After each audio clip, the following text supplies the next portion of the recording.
The public imagination fixates on the physics of a launch: the fire, the trajectory, the payload. This is a deliberate and elementary misdirection. The primary vector for a 21st century strategic decapitation is not kinetic, it is silent. It targets the central nervous system of a nation-state, not its limbs.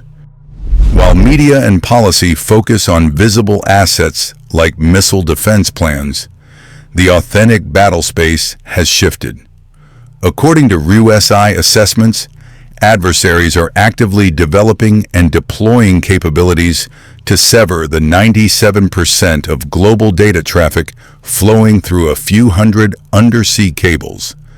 This is the jugular vein of the world economy and military command. Simultaneously, CSIS reports confirm the proliferation of anti-satellite weapons designed not for explosive destruction, but for sensory deprivation. A targeted ground-based laser can permanently disable a multi-billion-dollar reconnaissance satellite with plausible deniability. The objective is not to start a war, but to win it before the opponent's command authority can even confirm an attack is underway. This is the blueprint for the Blind Leviathan Protocol, a synchronized, non-kinetic strike against these data vectors plunges the target state into paralysis. Its military is deaf. Its financial markets, including those processing digital assets, cannot clear transactions. The Leviathan is alive, but it is rendered blind and inert, unable to trigger a response because it lacks the data to justify launch on warning. The first blow isn't an explosion. It is the sudden systemic silence. States, like corporations, have a balance sheet. When liabilities exceed the capacity to pay, it's called a solvency crisis. The war in Ukraine is not a regional dispute. It is a live fire test of economic solvency. Reports from CSS note that for Russia, a prolonged, unpopular war represents a significant domestic liability. This forces a pivot. When the kinetic cost of conventional warfare becomes unsustainable, a state must default to its asymmetric advantages to manage the liability. This protocol is not unique to Russia. The United States is bound by the same mathematical certainty.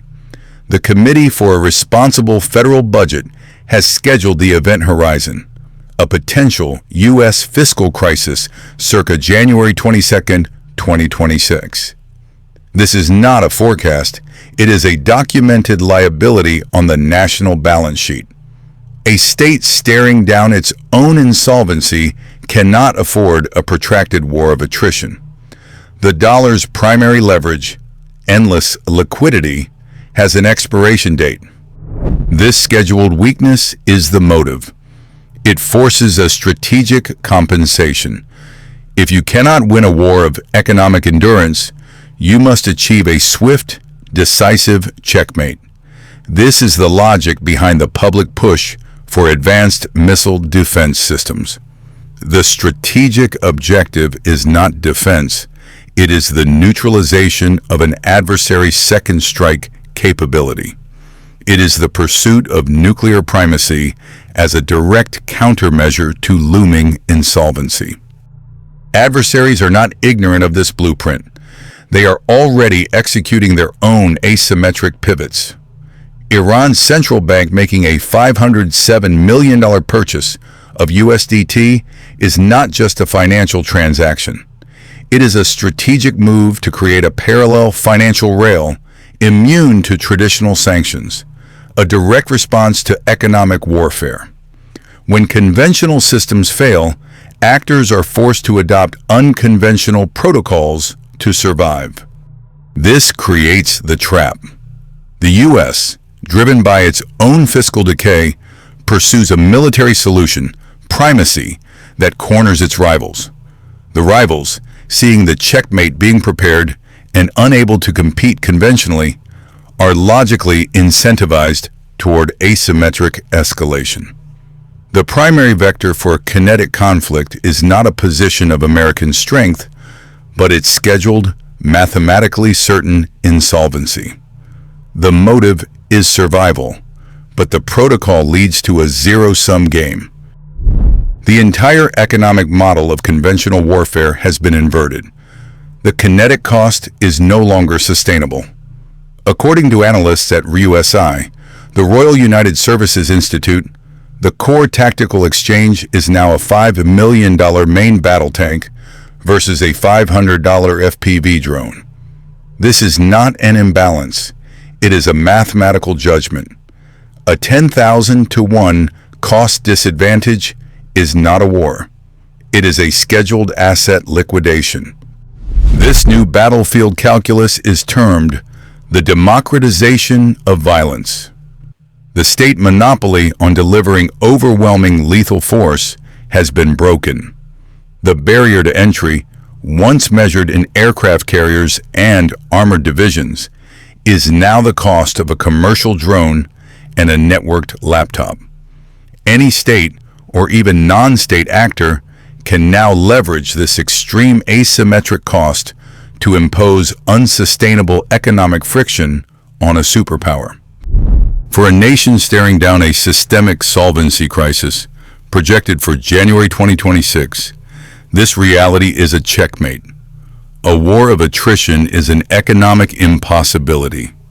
The predictable trajectory toward insolvency, combined with the inability to sustain a conventional kinetic conflict, forces a protocol shift. It is the accelerant that makes neutralizing an adversary's nuclear deterrent not an option, but a perceived necessity. The economic decay is the direct vector for nuclear escalation. The reported instability in regions like South Africa or Canada is not the cause of systemic breakdown, it is a symptom. These are not epicenters of chaos. They are proxy laboratories, gray zone staging areas where adversaries beta test the very asymmetric protocols designed for a primary target. While the U.S. invests in hard power assets, such as the missile defense systems needed to achieve nuclear primacy, its rivals are perfecting non-kinetic levers. They are mapping societal fault lines and economic vulnerabilities at low cost. For instance, when state actors like Iran execute a $507 million USDT purchase to bypass traditional financial systems, it is not merely a transaction. It is a live-fire drill in economic warfare. According to RUSI and CSIS threat models, these actions are designed to perfect the tools that will be deployed against a state facing a scheduled solvency crisis. The Committee for a Responsible Federal Budget projects a potential fiscal crisis event horizon around January 2026. The chaos you see in the periphery is not random. It is the targeted rehearsal for the main event, calibrated against that mathematical certainty. The launch on warning protocol is not a strategy. It is a mathematical trap. It dictates that if a nation's early warning systems detect an incoming nuclear attack, it must launch its own retaliatory strike before the initial warheads can arrive and destroy its arsenal. This is the use it or lose it dilemma, a systemic protocol designed to guarantee mutual destruction by removing human hesitation from the equation. The decision window is not ours. It is minutes. Enter the fog of digital war. The primary vector for triggering this protocol is no longer a flight of physical bombers. It is a cyber attack. A hostile actor does not need to fire a missile. They only need to blind the opponent's orbital and ground-based radar systems. According to analysts at CSIS, this creates an irreversible cascade. For the commander in the bunker, the screens going black is an existential signal. Is it a system malfunction, Or is it a sophisticated electronic warfare strike preceding a full-scale decapitation? The protocol offers only one logical path. In the absence of data, the system is designed to assume the worst-case scenario. The blindness itself becomes the warning. Fear compels the launch. This vulnerability is being actively amplified. A stated U.S. policy to pursue comprehensive missile defense, as reported during the Trump administration, is interpreted by adversaries as a strategy to achieve nuclear primacy, the ability to strike without fear of retaliation. To compensate, these states are forced to rely more heavily on the very launch-on-warning protocols that are vulnerable to digital warfare. The kinetic trigger is not the missile, it's the corrupted line of code. The Committee for a Responsible Federal Budget has already penciled in the U.S. fiscal crisis for 2026. This is not a forecast, it is a schedule of liabilities. The state's response is a systemic push for nuclear primacy via missile defense, a protocol to negate an adversary's deterrent as our own economic leverage evaporates. For a cornered state, this creates a closing window for action. Asymmetric escalation becomes the only logical counter. CSIS analysts note that non-state financial rails, evidenced by Iran's recent 507mm USDT acquisition, provide the perfect vector for deniable operations. Therefore, the calibration shot is imminent. Within the next 12 months, expect a 48-hour attribution impossible shutdown of a critical U.S. logistics hub, likely the port of Long Beach or an Ashburn data center cluster. It will be publicly framed as a catastrophic system failure. It is a kinetic message testing our response protocol ahead of our scheduled insolvency.